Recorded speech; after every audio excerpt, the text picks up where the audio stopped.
Succès assuré. Salut, bienvenue dans ce cours vidéo de mathématiques. Je suis M. Coblan Serge, ton professeur de mathématiques.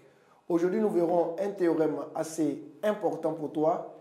Ce théorème intervient dans des contrôles, dans des devoirs et même dans des sujets d'examen. De quoi s'agit-il? Il s'agit du théorème des valeurs intermédiaires. Le théorème des valeurs intermédiaires.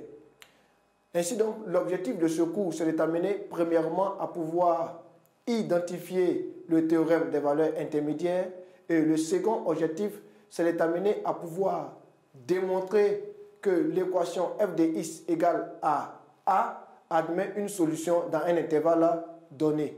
Sans plus tarder, abordons la première partie de ce cours. Énoncé du théorème des valeurs intermédiaires. Si une fonction f est continue, remarque bien, continue, sur un intervalle AB, tout nombre réel compris entre f de A et f de B a au moins un antécédent dans f, compris entre A et B. Regarde bien la figure qui s'affiche devant toi. On a sur l'axe des abscisses, on a A. Et sur l'axe des ordonnées, on a f de A, c'est-à-dire l'image de A. On a aussi B. Et puis on a f de B. Entre f de A et f de B, on a Y. Et on voit bien avec la flèche que ça admet un antécédent au moins entre A et B, d'après la flèche rouge qui s'affiche devant toi. Ce théorème vient lancer autrement pour que tu puisses mieux le comprendre. On peut dire, pour tout nombre y de l'intervalle f de A, f de B, l'équation f de x égale à y admet au moins une solution dans l'intervalle AB. On va y aller maintenant avec la deuxième partie de ce cours en ce qui concerne les implications du théorème des valeurs intermédiaires. Les implications du théorème des valeurs intermédiaires. Nous verrons deux implications de façon fondamentale. Implication 1, dans le cas d'une fonction continue. Propriété.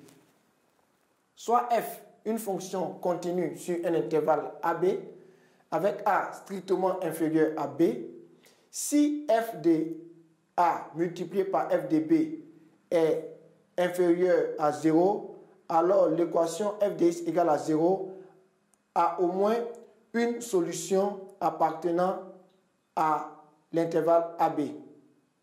Je vais déjà m'appuyer sur cette propriété pour te faire comprendre quelque chose. C'est que ici, l'équation f de x égale à 0 admet au moins une solution dans l'intervalle AB parce qu'on a tenu compte de la continuité seulement.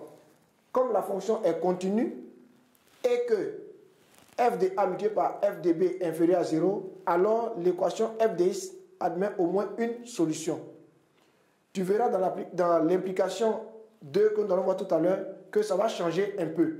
Mais retiens ici l'aspect de la simple continuité de la fonction associée à la condition si f de A multiplié par f de B est inférieur à 0 et qui donne comme résultat l'équation f de x égale à 0 qui a au moins une solution appartenant à l'intervalle.